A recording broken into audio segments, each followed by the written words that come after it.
Let me tell you about the moment everything changed for me. I was standing in front of my closet, trying to pick an outfit, not because I cared what I wore, but because I was calculating what other people would think. Is this too much? Too boring? Will they judge me? And suddenly, I stopped. I looked at myself in the mirror and thought, when did I become a stranger to myself? When did my entire existence become a performance for an audience that doesn't even care? That's what happens when you live for others. You stop being a person and become a reflection, a mirror of what people expect, a version of yourself that's been edited, filtered, and approved by everyone except you. And the saddest part? You lose yourself so gradually that you don't even notice until one day you wake up and realize, I don't know who I am anymore. Because living for others is exhausting. It's a full-time job with no pay, no benefits, and no days off. You're constantly managing perceptions, reading the room, adjusting your personality based on who's watching, saying yes when you mean no, smiling when you're dying inside, shrinking yourself so others feel bigger. And for what? So people will like you? So they'll approve of you? So you can avoid conflict, judgment, or rejection? But here's the brutal truth. No matter how much you bend, someone will still dislike you. No matter how much you give, someone will still take more. No matter how perfect you try to be, someone will still find a flaw. Because the problem was never you. The problem is that you're trying to be everything to everyone, and that's impossible. So you end up being nothing to yourself. And that's the cost of living for others. You lose your peace, your authenticity, your joy. You become a people pleaser, a chronic yes-sayer, a human doormat. And the worst part, the people you're doing it for don't even notice.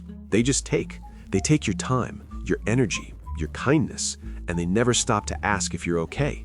Because to them, you're not a person, you're a service. And the moment you stop serving, they disappear.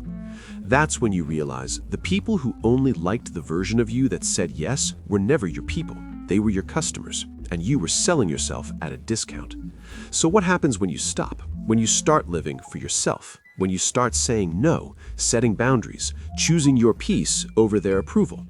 At first, it feels terrifying because you've been conditioned to believe that being liked is more important than being real, that belonging is more valuable than being yourself, that peace comes from external validation, not internal alignment.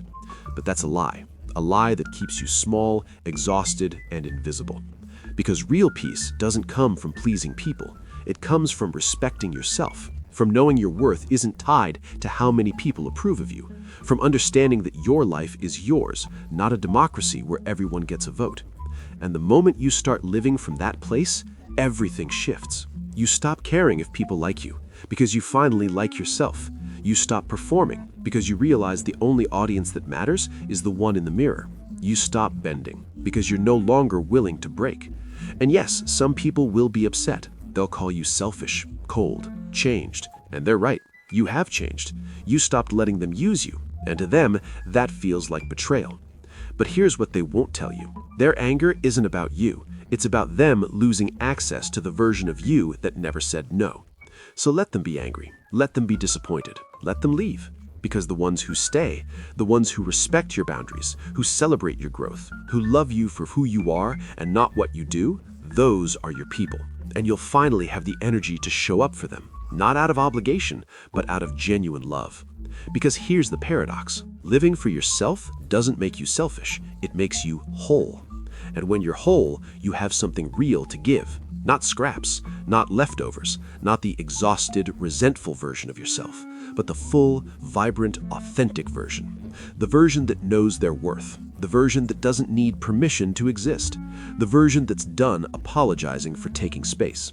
That's the version people are actually drawn to. Not the people pleaser, not the doormat, but the person who's comfortable in their own skin. Because confidence isn't loud, it's quiet.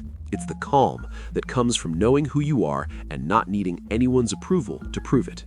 Now, let's talk about something most people don't understand. Unhappy people see other people as rivals. They see your success as a threat, your happiness as a reminder of what they don't have, your peace as an insult to their chaos. So they'll try to dim your light, not because you did anything wrong, but because your glow makes them confront their own darkness. And if you're living for others, you'll dim yourself to make them comfortable. You'll downplay your wins, hide your joy, apologize for being okay when they're not. But that's not kindness, that's self-betrayal. Because you're not responsible for other people's feelings. You're not required to shrink so they can feel bigger. You're not obligated to dim your light so they don't feel blinded. Your happiness is not an attack on their sadness. Your success is not a commentary on their struggle. Your peace is not a judgment on their chaos. But unhappy people can't see that. They see life as a competition, and if you're winning, they must be losing. So they'll resent you, judge you, gossip about you, find reasons to tear you down. And if you're living for others, that will destroy you, because you'll internalize their bitterness. You'll question your worth. You'll wonder if maybe you should be less so they can feel like more. But when you live for yourself, you see it differently. You realize their opinion of you is a reflection of them, not you. That their resentment is their burden, not yours. That you're not responsible for managing their emotions. And suddenly, being disliked becomes a blessing, because it means you're no longer contorting yourself to fit into spaces that were never meant for you. You're free. And freedom is terrifying at first, because you've spent so long being told that your value comes from how much people like you, how useful you are, how accommodating you are, how little space you take up. But that's not value, that's servitude. And you were never meant to serve everyone. You were meant to live, fully, authentically, unapologetically. So what does that look like? It looks like saying no without explaining yourself. It looks like setting boundaries without feeling guilty. It looks like choosing your peace over their comfort. It looks like doing what makes you happy, even if no one else understands. It looks like moving to a new city with no friends and deciding, I'm going to be myself. If people don't like it, I have nothing to lose anyway. It looks like going on a date and dropping the performance, not trying to impress, just being real, and finding out that that's what people actually connect with. Because authenticity is magnetic. Not the curated version, not the filtered version, but the messy, honest, and unpolished version. The version that says what's on their mind, that laughs too loud, that doesn't pretend to be interested in things they're not. That's the version people remember, the version they respect, the version they actually want to be around. But you can't access that version when you're living for others, because you're too busy managing perceptions to be present, too busy performing to be real, too busy pleasing to be yourself. And that's the tragedy, because the person you're hiding is the person people are actually looking for. Now, let's talk about where this starts, because for most of us, living for others didn't begin in adulthood. It began in childhood. Maybe you grew up in a home where love was conditional, where approval had to be earned, where being good meant being quiet, obedient, useful. Maybe you had a parent whose moods you had to manage, whose anger you had to predict, whose happiness you felt responsible for. So you learned early, if I'm good enough, maybe they'll love me. If I'm helpful enough, maybe they'll stay. If I don't cause problems, maybe I'll be safe. And that survival strategy worked. As a child, it kept you safe. But as an adult, it's keeping you trapped. Because you're still trying to earn love, still trying to prove your worth, still trying to be enough for people who will never see you that way. And that's not your fault. You were taught that your value is conditional, that you have to earn the right to be loved, that your needs are secondary to everyone else's. But that was a lie. You were always worthy, not because of what you did, not because of how helpful you were, not because of how little space you took up, but simply because you exist. And until you believe that, you'll keep living for others, seeking their approval to feel okay, needing their validation to feel worthy, sacrificing yourself to feel loved. But love that requires you to lose yourself isn't love, it's control, and you don't owe anyone that. So how do you break free? How do you start living for yourself after a lifetime of living for others? You start small. You say no to one thing that doesn't serve you. You set one boundary that protects your peace. You do one thing purely because you want to, not because someone else expects it. And you sit with the discomfort, because it will be uncomfortable. Guilt will rise. Fear will whisper that you're being selfish. Anxiety will scream that people will leave. And maybe they will. But the ones who leave were only there for the version of you that said yes, They were never there for you. And losing people who never truly saw you isn't loss, it's liberation. Because on the other side of that discomfort is peace, real peace, the kind that doesn't depend on anyone else's approval, the kind that comes from knowing you're living in alignment with who you actually are. And that peace is worth every difficult conversation, every boundary you set, every person who walks away. Because when there's no enemy within, the enemies outside can't hurt you. When you're solid in who you are, other people's opinions stop having power. When you respect yourself, their disrespect becomes irrelevant. When you live for yourself, their judgment becomes background noise. Because you're no longer asking for their permission to exist. You're no longer auditioning for their approval. You're no longer performing for their applause. You're just living, and that's the most radical thing you can do. Now, I want to address something important.